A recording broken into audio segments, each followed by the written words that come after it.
രാവണപ്രഭുവിന്റെ റിലീസാണ് 24 വർഷങ്ങൾക്ക് ശേഷം മോഹൻലാൽ ഡബിൾ റോളിലെത്തിയ ആ കൾട്ട് ക്ലാസിക് സിനിമ തിയേറ്ററുകളിലേക്ക് എത്തുമ്പോഴേക്കും ആരാധകർ ആവേശത്തിലാണ്, വലിയ ആവേശമാണ്.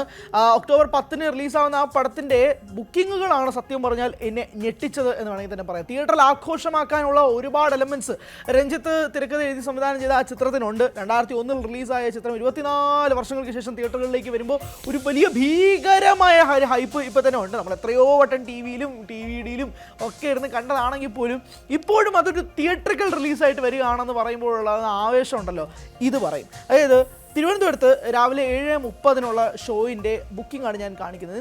ഇതിനകത്ത് നിങ്ങൾക്ക് ഒരൊറ്റ സീറ്റ് പോലും കാണാൻ പറ്റത്തില്ല എന്നുള്ളതാണ്.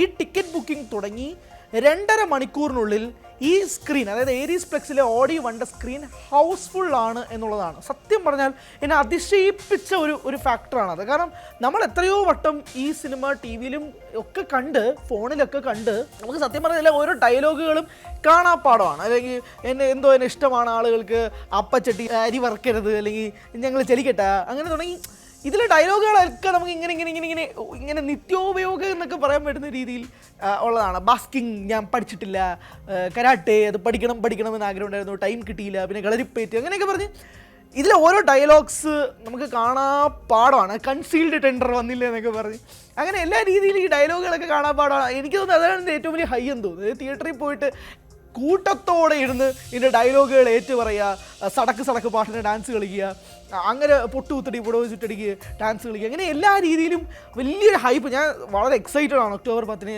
രാവിലെ 7:00 ടിക്കറ്റ് ബുക്ക് ചെയ്തിട്ടുണ്ട്, അതേ തിയേറ്ററിൽ തന്നെയാണ്. പക്ഷേ എന്നെ അതിശയിപ്പിച്ചത് ഇത്രയും വേഗത്തിൽ, ഇത്രയും ഫാസ്റ്റായിട്ട് എൻ്റെ സ്ക്രീനുകൾ ബുക്ക് ചെയ്ത് പോയി എന്നുള്ളതാണ്. ഇപ്പോൾ ഏറ്റവും ഒടുവിൽ റിലീസാകുന്ന പുതിയ സിനിമകൾക്ക് പോലും കിട്ടാത്ത വരവേൽപ്പാണ് ഈ ഒരു റിലീസ് സിനിമയ്ക്ക് കിട്ടിയിരിക്കുന്നത്. അതായത് 24 വർഷങ്ങൾക്ക് ശേഷമുള്ള സിനിമയ്ക്ക് കിട്ടിയിരിക്കുന്നത് എന്നുള്ളതാണ് വേറൊരു ഫാക്ടർ എന്ന് പറയുന്നത്. അതായത് ഒക്ടോബർ 10-ന് ഒരുപാട് സിനിമകൾ ലൈനപ്പിലുണ്ടായിരുന്നു. അതേ റിലീസ് ചെയ്യാൻ പാകത്തിലുള്ള ഒരുപാട് സിനിമകളുണ്ടായിരുന്നു. പല സിനിമകളുടെയും റിലീസ് ചെയ്ത് മാറ്റിവെച്ചു എന്നുള്ളതാണ് അതിൻ്റെ ഏറ്റവും പ്രധാനപ്പെട്ട കാര്യം. അതായത് ഷറഫുദ്ദീൻ ചിത്രമായ പെറ്റ് ഡിറ്റക്റ്റീവ് ആയിക്കോട്ടെ, അല്ലെങ്കിൽ അത് ഒക്ടോബർ 16-നാണ് റിലീസിനെത്തുന്നത്. നൈറ്റ് റൈഡേഴ്സ് എന്ന മാത്യു തോമസിൻ്റെ ചിത്രവും മാറ്റിവെച്ചിട്ടുണ്ട്. ഇതെല്ലാം രാവണപ്രഭു കാരണം മാറ്റിവെച്ചു എന്നല്ല ഞാൻ പറയുന്നത്. പക്ഷേ ആ ഒരു 10-ാം തീയതി അതിനൊരു സ്ലോട്ട് ഫ്രീ ആയി എന്നുള്ളതാണ്.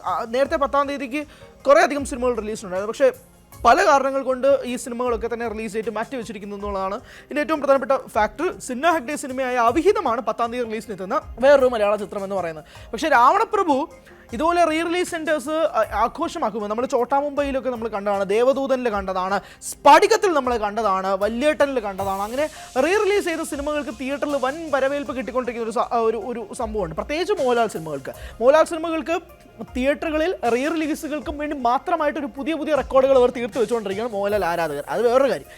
അതിൻ്റെ കൂട്ടത്തിൽ ഇപ്പോൾ സുരേഷ് ഗോപി ചിത്രമായ കമ്മീഷണർ റിലീസിന് ഒരുങ്ങുന്നുണ്ട്. അതിൻ്റെ ടീസർ നമ്മളെല്ലാവരും കണ്ടിട്ടുണ്ടാവും. അത് ഒരു പുതിയ ടീസർ കമ്മീഷണറിൻ്റേതായിട്ട് വന്നിട്ടുണ്ട്. പക്ഷേ അതിനേക്കാളെല്ലാം ഉപരി മോഹൻലാൽ ചിത്രം എന്ന, അതായത് രാവണപ്രഭുവിൻ്റെ ഒരു റിലീസിന് വേണ്ടിയിട്ട് ഒരു വലിയ കാത്തിരിപ്പ്. അതായത് രാവണപ്രഭുവിൻ്റെ ടീസർ വന്നതിന് ശേഷം അതിൻ്റെ ഗംഭീര കട്ട്സ് ആട്ടോ. ആ കട്ട്സ് വലിയൊരു തരംഗം യൂട്യൂബിലും സമൂഹ മാധ്യമങ്ങളിൽ സൃഷ്ടിക്കപ്പെട്ടു.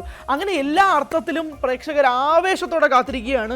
എത്രയോ വട്ടം കണ്ടുമടുത്ത ഒരു സിനിമയ്ക്ക് എങ്ങനെയാണ് കഥ പോകണമെന്നറിയാം, ക്ലൈമാക്സ് അറിയാം, കാര്യങ്ങളെല്ലാം അറിയാമെങ്കിൽ പോലും അത് വീണ്ടും ഒരുമിച്ച് ഡാൻസ് കളിക്കുക, ഒരുമിച്ച് പാട്ട് പാടുക എന്നൊക്കെ പറയാം. ഇപ്പോൾ വിജയ് ചിത്രമായ ഗില്ലി ഇതുപോലൊരു റിലീസ് സമയത്ത് തിയേറ്റർ എക്സ്പീരിയൻസ് ഗംഭീരമായിരുന്നു. അത് ഞാൻ പോയി അനുഭവിച്ചറിഞ്ഞ ഒരു വ്യക്തിയാണ്. അത് ഗംഭീര തിയേറ്റർ എക്സ്പീരിയൻസ് ആയിരുന്നു. അങ്ങനെ മാസ്സായിട്ട് കാണാൻ പ്രേക്ഷകരോടൊപ്പം ഇരുന്ന് ആഘോഷിച്ച് അന്ന് തിയേറ്ററിൽ പോയി കാണാൻ പറ്റാത്തവരുണ്ട്. ഞാനൊക്കെ അതിൽ പെടുന്ന ആളാണ്. ആ സമയത്ത് എനിക്ക് 2-3 വയസ്സ് മാത്രമേ പ്രായമുള്ളൂ. അപ്പോൾ തിയേറ്ററിൽ പോയിട്ട് ആ സിനിമ കണ്ട ഒരു ഓർമ്മ പോലും എനിക്കില്ല. അപ്പോൾ വീണ്ടും അത് രാവണപ്രഭുവിൻ്റെ ഒരു സിനിമ ഒരു വലിയ സ്ക്രീനിൽ ഫാൻസിൻ്റെ കൂടെയും ആരാധകർക്കൊപ്പം വരുന്ന് കാണാൻ പറ്റുന്ന ഒരു ആവേശത്തിലാണ് ഞാനും. അപ്പോൾ അതുകൊണ്ട് സിനിമ കണ്ടവരാണ് നിങ്ങളെങ്കിൽ നിങ്ങളുടെ അഭിപ്രായങ്ങൾ പറയാമെന്ന് ഞാൻ പറയുന്നില്ല. പക്ഷേ രാവണപ്രഭുവിൻ്റെ റിലീസിന് വേണ്ടിയിട്ട് നിങ്ങൾ എത്രമാത്രം ഹൈപ്പിലാണെന്നൊരു ചോദ്യമാണ് നിൽക്കുന്നത്. തോന്നുന്നു കേരളത്തിലൊട്ടാകെയുള്ള പല സെൻറ്ററുകളിലെയും ഇത് തന്നെയാണ് അവസ്ഥ. ഇരീസ് പ്ലെക്സിലെ ആദ്യത്തെ ഷോയിൻ്റെ അതേ അവസ്ഥയാണ് പല സെൻറ്ററുകളിലും ഉള്ളതെന്നാണ് മനസ്സിലാക്കുന്നത്. എന്തായാലും നിങ്ങളുടെ സ്ഥലം ഏതാണ്, നിങ്ങൾ പോകുന്നുണ്ടെങ്കിൽ നിങ്ങൾ ഏത് തിയേറ്ററിലേക്കാണ് പോകുന്നത്, എത്രമാത്രമാണ് നിങ്ങൾ ഈ സിനിമയ്ക്ക് വേണ്ടിയിട്ട് കാത്തിരിക്കുന്നത് എന്നുള്ളത് കമൻറ്റ് ബോക്സിൽ രേഖപ്പെടുത്തുക. Thank you so much.